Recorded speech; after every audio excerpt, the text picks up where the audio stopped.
Hello বন্ধুরা, আজকে আবার নিয়ে আসলাম নতুন একটা রেসিপি।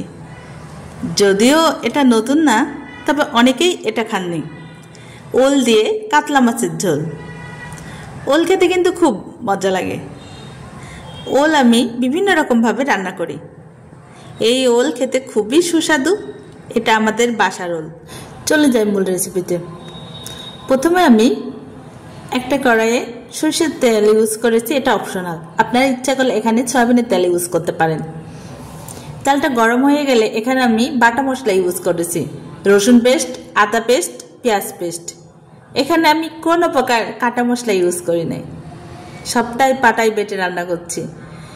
স্বাদমতো লবণ দিয়ে দিলাম, হলুদ গুঁড়ো, মরিচ গুঁড়ো আর ধনিয়ার গুঁড়ো, জিরার গুঁড়ো অ্যাড করব।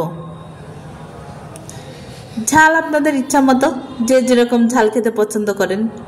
তবে ওল রান্নাতে একটু ঝাল হলে ভালো লাগে খেতে। ওল একটু মিষ্টি মিষ্টি হয়, এজন্য ঝালের পরিমাণটা আমি কিছুটা বাড়িয়ে দিই। এই ওল দিয়ে রেসিপি খুব ছোটবেলায় খেতাম। আমার দাদি রান্না করতে খুব ভালো। আমার নানা খেতে পছন্দ করে, এর জন্য আমার নানিও প্রায় এরকমভাবে রান্না করতো। এখানে আমি মাছগুলো ভালো করে ওয়াশ করে রেখে দিয়েছিলাম। এগুলো কাতলা মাছ। মাছগুলো দিয়ে দিলাম। এই রেসিপিটা অবশ্যই কাঁচা মাছ কিন্তু ভালো করে কষিয়ে নিতে হবে। এখানে ভাজা মাছ দিলে ভালো লাগবে না খেতে। মাছগুলো আমি নাড়াচাড়া করে খুব ভালো করে কষিয়ে নিচ্ছি। বাটা মশলার মধ্যে রান্না করলে এর স্মেল, স্বাদটা কিন্তু অন্যরকম আসে। মাছ কষানো কমপ্লিট। এখন মাছগুলো উঠিয়ে নিচ্ছি।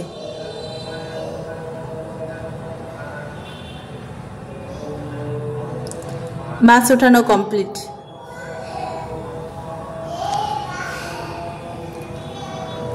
এখন আমি ওলগুলো দিয়ে দিচ্ছি। ওলগুলো দেখুন আমি কিভাবে কেটে নিয়েছি। আমাদের ওলগুলো খুব তাড়াতাড়ি সিদ্ধ হয়ে যায়, একদমই সময় লাগে না। খেতেও খুব মজা এবং এটা খুব দারুণভাবে সিদ্ধ হয়। এর জন্য আমি ওলটা কিছুটা মোটা মোটা করে মিডিয়াম করে কেটে নিয়েছি। এখন ভালো করে কষিয়ে নিচ্ছি।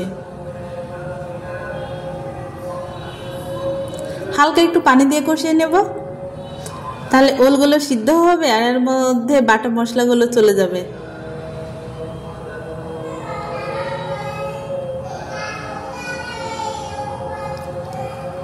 আমি ভালো করে নাড়াচাড়া করে দিয়ে এখন আমি ঢেকে দিলাম কিছুক্ষণের জন্য। সরি, ওটা দেখানো সম্ভব হয়নি। এখানে কষানো কমপ্লিট হওয়ার পরে আমি ঝোল দিয়ে দিয়েছি। পানির পরিমাণটা দিয়েছি একটু বেশি। একটা বিষয় অবশ্যই লক্ষ্য রাখবেন, ওলে কিন্তু পানির পরিমাণটা বেশি লাগবে, কারণ ওল সিদ্ধ হতে কিছুটা সময় লাগে। আবার এটা রান্না করার শেষেও কিন্তু অনেকটা পানি শুষে নেয়। ঝোলের পরিমাণ আপনাদের পছন্দ অনুযায়ী যে যেরকম রাখতে পছন্দ করেন, আমি এরকমই রাখবো। ওকে, ভালো থাকবেন। দেখা হবে নতুন কোনো রেসিপি নিয়ে।